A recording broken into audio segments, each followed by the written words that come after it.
काम के टाइम मैं जमीर अनवर जिलानी कान की टाइम्स की तरफ से, और मेरे साथ एक ख़ास मेहमान है जो बीजेपी के प्रवक्ता भी हैं यहाँ के, और जमीन यहाँ के जो हैं भाजपा अलग अल्पसंख्यक मोर्चा के जिला मंत्री हैं। तो उनसे आज राब्ता कायम किया है और उनसे बातचीत करते हैं कि आने वाले चुनाव का क्या तैयारी है और क्या रुझान इनको देखने को मिल रहा है यहाँ पे किशनगंज में। सबसे पहले किशनगंज जिले वासियों को मेरा आदाब, प्रणाम, अस्सलाम वालेकुम। मैं नदीम अंसारी, भाजपा अल्पसंख्यक जिला मंत्री किशनगंज। इस विधानसभा चुनाव की जो तैयारी है पूर्ण जोड़ स्तरीय पे है, और लॉकडाउन को देखते हुए ये तैयारी अभी हम लोग ऑनलाइन चला रहे हैं प्रक्रिया, और जो आला कमान का फैसला होगा उसी के अंतर्गत हम सरकार के साथ हैं और हमेशा रहेंगे। आपको क्या लगता है कि यहाँ की जो आने वाली जो चुनाव है उसके लिए कौन कैंडिडेट आप लोग डिसाइड कर रहे हैं, या किसके तरफ अभी रुझान है यहाँ का? देखिए, रुझान का तो कुछ नहीं कह सकेंगे, लेकिन इतना ज़रूर है कि जो आला कमान जो तय करेंगे, जिसको टिकट यहाँ से दी जाएगी उसका हम लोग का पूरा सपोर्ट रहेगा, और हम लोग उसको जिताने का पूरा कार्य करेंगे और जीत हासिल करने के लिए इस बार पुरजोर मेहनत करेंगे। चाहे उम्मीदवार जो भी हो, हम लोग उसके साथ हैं। सरकार का ये जो भी फैसला हो उसके साथ रहेंगे। आपको क्या लगता है कि यहाँ पे जो अभी टॉप मोस्ट फेसेस हैं उसमें से कौन कौन हो सकते हैं उम्मीदवार? भाजपा से तो उम्मीदवार अभी टॉप पोस्ट पे जो चल रहे हैं, 2-3 नाम है जो आप जाहिर है सब जनता के सामने, लेकिन हमारी भी कुछ मांग है। इस बार कुछ ऐसा उम्मीदवार को टिकट दिया जाए जो हमें हार का सामना न करना पड़े। हम लोग जीते किशनगंज को, यहाँ का सब चीज़ पे बदलाव लाएँ, बेरोज़गारी दूर करें, गरीबी दूर करें। आप देख रहे हैं आज़ादी के बाद से सबसे ज़्यादा यहाँ सत्ताधारी जो पार्टी है वो उसका कार्य देखिए, और किशनगंज की हालत दिन पर दिन बदतर होता जा रहा है, बेरोज़गारी बढ़ता जा रहा है, युवाओं को नौकरियाँ नहीं मिल रही है। इसका जिम्मेवार कौन है? ना ही केंद्र सरकार की यहाँ MP, ना MLA, राज्य सरकार की ना MLA है। इसी स्तर पर इस ज़िले को बहुत ही ज़रूरी है कि जो स्टेट गवर्नमेंट हो या नेशनल गवर्नमेंट हो, उसकी जो उम्मीदवार हो यहाँ से उठती है उसको पूर्ण वोट से जिताने का काम करें, ताकि यहाँ का जनता का भी लाभ हो। सड़क व्यवस्था हो, शिक्षा व्यवस्था हो, रोजगार व्यवस्था अच्छी हो, बड़ी बड़ी फैक्ट्रियाँ यहाँ पे लाई जा सके। अब अपोजिशन अगर यहाँ से उठती है, वो जीतती है, तो उसकी तो ना ही कोई सरकार में जा सकते हैं, ना ही विधानसभा में उसकी बहुमत होती है। इसी कारण वो कमज़ोर पड़ जाता है। यहाँ की जनताओं से मेरा अनुरोध है कि अपना कीमती वोट ऐसा उम्मीदवार को दें जो इस ज़िला की उन्नति के लिए काम करे, इस ज़िला के बेरोज़गारी के लिए काम करे, इस ज़िला के भाईचारे को बढ़ाने के लिए काम करे, और यहाँ की सारी जो असुविधा लोगों को लग रही है सारी असुविधा दूर करके सुविधा करें। तो आप लोगों का जो मेन मुद्दा रहेगा इस चुनाव में, क्या मुद्दा रहेगा? आप किस पे वोट मांगेंगे सरकार से? विकास के नाम पे मांगेंगे या कैंडिडेट के नाम पे मांगेंगे? देखिए, हमारे आला कमान यानी भारत के लोकप्रिय प्रधानमंत्री माननीय नरेंद्र मोदी जी का एक ही कहना है, सबका साथ, सबका विकास और सबका विश्वास। तो जिला में विकास होना चाहिए, विश्वास होना चाहिए और सबका साथ होना चाहिए। तो उसी हिसाब से यहाँ पर हम लोग सबका साथ लेके गरीबी दूर करना चाहते हैं, बेरोज़गारी दूर करना चाहते हैं, समाज में कुछ बदलाव लाना चाहते हैं। सभी स्तर पे हमारा किशनगंज पीछे है। आपके सामने है, जनता के सामने, जनता जनार्दन है। जनता अगर किसी को सीट पर बैठाना जानती है तो उतारना भी जानती है।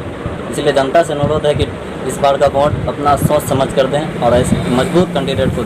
अभी जैसे आप देख रहे हैं कि हर जगह कोरोना और लॉकडाउन की स्थिति है, तो लॉकडाउन जो लगाया गया है, लॉकडाउन अभी जो है मेनली हटा लिया गया है, और जब केसेस कम थे पूरे भारत में तब लॉकडाउन मोदी जी लगाए, और जब केसेस द्विगुना ज़्यादा सबसे ज़्यादा हो गया है, मतलब 9 लाख के आसपास करीब पहुंचने वाला है, 9 लाख पहुंच भी चुका है, तब जाके लॉकडाउन हटा लिया गया है। तो इस पर आपको क्या मतलब कहना है कि लॉकडाउन अभी मेनली ज़रूरत था एक लगाने का तब हटाए हैं, और जब नहीं ज़रूरत था तब लगाए थे, तो इस पर आप क्या कहेंगे? देखिए, इस पर मेरा यही कहना है कि माननीय प्रधानमंत्री जी जब लॉकडाउन लगाए थे तो उनको सिर्फ एक चीज़ का डर था, उनको सिर्फ जनता का जान का डर था। उनको जनता से इतना लगाव है, जनता से इतना प्यार है कि वो नहीं चाहते थे किसी जनता का जान जाए इस देश का, और वो इस वायरस के कारण, कोरोना वायरस के कारण। तो जब देश में कोरोना वायरस को देखते हुए दुनिया में जो मातम छा गया, आप देखे होंगे, उसको देखते हुए मोदी जी जब देश में लॉकडाउन लगाएं तो उनका सोच ये था कि देश की जनता का जान बचना चाहिए। सबसे पहले सरकारी ट्रेन की सुविधा बंद की गई, फ्लाइट व्यवस्था बंद की गई, सारा ऑफिशियल काम को रोक दिया गया तत्काल में।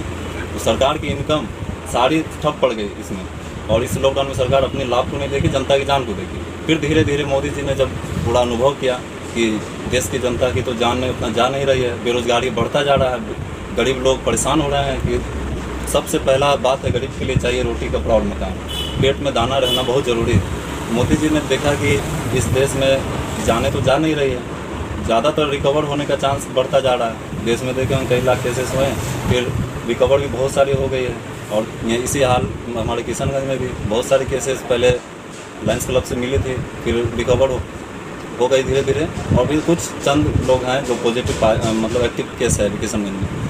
तो इसको देखते हुए प्रधानमंत्री जी ने देश से लॉकडाउन हटाया और कुछ राज्य को पावर दी गई है। राज्य के स्तर से जिला डिस्ट्रिक्ट मजिस्ट्रेट साहब को पावर दिया गया है, अपने अनुसार उस क्षेत्र को चलाया जा सके, जिससे गरीब की जान भी बचे, कोरोना को दूर भी किया जा सके। सरकार लगी हुई है इसको जल्द से जल्द ख़त्म करने के लिए, और इसका वैक्सीन पे काम चल रहा है, प्रोसेस में है। जैसे ही वैक्सीन कंप्लीट होगा तो सारी सुविधा उपलब्ध हो जाएगी। तो आप जो है इस बार जो चुनाव जो लड़ेंगे, अकेले लड़ेंगे पूरे बिहार में, या फिर नीतीश कुमार जो महागठबंधन पिछले साल था लेकिन फिर बाद में वो आप लोगों के साथ जुड़ गया, बीजेपी पार्टी में शामिल हो गया, बीजेपी के साथ एक कॉलिशन गवर्नमेंट बनाया, तो इस बार भी वो बीजेपी के साथ ही इलेक्शन लड़ने वाली है, या फिर आप लोग अलग से अपना कैंडिडेट पूरा बिहार में उतारेंगे? देखिए, वो तो सबके सामने जाहिर है कि हमारी सरकार यहाँ गठबंधन चल रही है। बिहार में नीतीश जी का जो शासन रहा उसमें कितना बदलाव हुआ। आप आरजेडी का शासन में देखें, पिछले 15 साल के शासन को आप रिपोर्ट उल्टाएं तो बिहार का स्थिति क्या था। सड़क नाला व्यवस्था, शिक्षा व्यवस्था, लोगों का आर्थिक स्थिति, छात्रों का स्थिति सब में ठप पड़ा हुआ था। शासन पूरी ठप हो चुकी थी। लेकिन जब नीतीश जी मुख्यमंत्री बने तो बिहार में शिक्षा व्यवस्था पे पूरा ध्यान पड़ा, रोजगार व्यवस्था पे ध्यान पड़ा, यहाँ की सड़कें नाला सभी को पुरजोर स्तर पे बनाया गया। जो छात्र गरीब छात्र मजबूर थे पढ़ने के लिए, उनके पास पैसा नहीं होता था, उनको माननीय नीतीश जी पढ़ने के लिए सारी लोन उपलब्ध की। जो स्त्री थी पढ़ने वाली, उसको स्कूल तक जाने के लिए साइकिल दिया। बच्चों को मिडिल स्कूल में खाना का व्यवस्था किया गया। महिलाओं को इस बिहार में देखिए कि आज 50% वार्ड मुखिया जो है वो महिलाएं हैं। ये सब सारा किसका दिन है? ये सच्चाई है, सच्चाई कभी छिपता नहीं है। नीतीश जी ने जो बिहार में शासन चलाया है वो बहुत ही अच्छी शासन चलाई है। कल के डेट में सारा जनता देखा है यहाँ का कि बिजली व्यवस्था कैसा था बिहार का, लेकिन जब जदयू सरकार बनी तो आपके सामने बिजली व्यवस्था है। 24 घंटा में कुछ ही देर होता है जो बिजली नहीं रहता है, बाद बाकी यहाँ के जनताओं को बिजली पूरी मिलती है। और हर स्तर पे नीतीश जी का नज़र रहता है। बाढ़ पीड़ित हो, रोजगार हो, आप कौशल विकास योजना हो या सड़क विकास योजना हो, शिक्षा विकास योजना हो, सारे चीज़ पे नीतीश जी का नज़र रहा है। ये सब चीज़ ठप पड़ा हुआ था तो जनता के सामने है, कितना बदलाव हुआ है आपके नज़र के सामने है हर चीज़। आप घर घर जाके पूछ सकते हैं, जांच कर सकते हैं कि सारी जनता नीतीश जी से खुश है।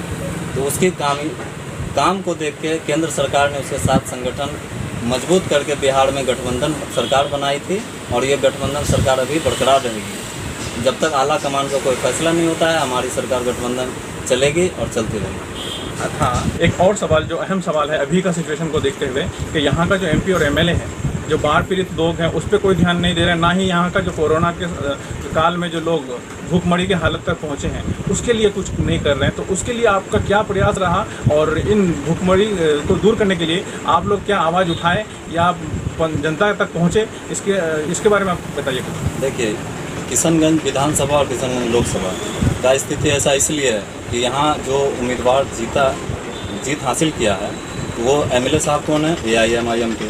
MP साहब कौन है? कांग्रेस के। केंद्र में सरकार किसकी है? बीजेपी की। राज्य में सरकार किसकी है? गठबंधन जेडीयू की। तो इसमें देखिए कि जेडीयू एमएलए यहाँ का किशनगंज का जो है वो MIM का है। तो यहाँ से कैसे कोरोना काल में गरीब को कैसे सहायता प्राप्त होगा, उसको सारा चीज़ का मुहैया कैसे किया जाएगा। माननीय प्रधानमंत्री जी हर गरीब को जो गैस योजना के तहत फ्री में गैस दिए हैं इस कोरोना काल में, वो बहुत बड़ा सपोर्ट रहा है गरीब के लिए। हर गरीब को राशन मिला है, प्रति व्यक्ति 5 kg राशन मुफ्त में मिला गया हर महीने, वो भी बहुत बड़ा सपोर्ट रहा गरीब के लिए। तो गरीब के लिए सबसे अहम चीज़ है दाना राशन, यानी पेट भरना चाहिए चाहे जैसे भी हो।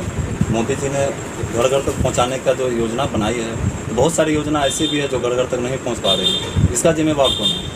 किशनगंज सीमांचल पद से बदतर होता जा रहा है, इसका जिम्मेवार कौन है? ये सब सवाल बनता है। और ये सवाल इसलिए बनती है कि यहाँ की गरीब आवाम को ये पता नहीं है कि जिसको हम जिताने जा रहे हैं वो जाके बैठेंगे कहाँ? पार्लियामेंट में। वहाँ बहुमत किसकी है? तो जिसकी बहुमत है उसके अगेंस्ट में हम वोट देने जा रहे हैं। तो ये एक कमजोरी है, इस पर सबसे पहले अपने ज़िला को शिक्षित की ओर ज़्यादा जाना होगा, ताकि लोग जागरूक होंगे और अपने हक के लिए, अपने भविष्य के लिए, अपने बच्चों के शिक्षा के लिए सही वोट का प्रयोग करेंगे और सही व्यक्ति को चुनकर विधानसभा हो या लोकसभा भेजने का काम करेंगे, तभी यहाँ की गरीबी हटेगी। अन्यथा इसी तरह से किशनगंज बद से बदतर होता जाएगा। आज बेरोजगारी देखिए, ज़्यादातर युवा यहाँ बेरोजगार है, नशा दिन पर दिन बढ़ता जा रहा है। हर कोना कोना में आपको नशा करने वाला युवा मिलेगा। आप हमारे साथ चलिए, आपको सभी जगहों पर ले जाके दिखाएंगे किस तरह नशा बढ़ता जा रहा है। ये सब क्या है? बेरोजगारी का मार है। युवा कमा नहीं पा रहा है तो कहाँ से घर चलाएगा युवा? तो उसके टेंशन से नशा करने के लिए मजबूर होना पड़ रहा है युवाओं। इसका जिम्मेवार नेता सब है यहाँ का, जो नज़र नहीं डाल रहे हैं। इनको पूरी ध्यान देनी चाहिए। आज माननीय सांसद जी को भी अपने क्षेत्र पे ध्यान देना चाहिए। जिस तरह लोग उसको जिताए हैं, उन्हें उसी तरह लोगों को भी काम करें। आज देख रहे हैं, परसों एक वीडियो वायरल हो रहा था सोशल मीडिया पे, किस तरह वो गरीब आवाम से बात किए, तो ये भी हमको अच्छा नहीं लगा। ऐसे वही जनता उसको वोट देके एमपी बनाया है, वही जनता फिर उसको आगे चल के नुकसान सीट से उतार भी देगा। जनता के हाथ में है, जनता जनार्दन है, आप जान ही रहे हैं। इससे ज़्यादा हम क्या बोलेंगे? में बढ़ रही है और जो भूखमरी की हालत तक पहुंच रही है लॉकडाउन और कोरोना काल की वजह से, और बाढ़ पीड़ित भी लोग काफ़ी परेशान हैं। तो यहाँ के जो एमएलए और एमपी के जो हैं वो उस चीज़ पे शायद हो सकता है ध्यान नहीं दें, यहाँ पे प्रशासन उस चीज़ पे ज़्यादा एक्टिव नहीं है, तो लोग इस वजह से भी काफ़ी परेशान हैं। तो इन सारे मुद्दों के साथ मैं यहीं पे अपना वक्तव्य ख़त्म करता हूँ। थैंक यू, शुक्रिया, धन्यवाद। गाइस प्लीज़ चैनल को सब्सक्राइब करें और शेयर करें और बताएं कि कैसा लग रहा है वीडियोज़।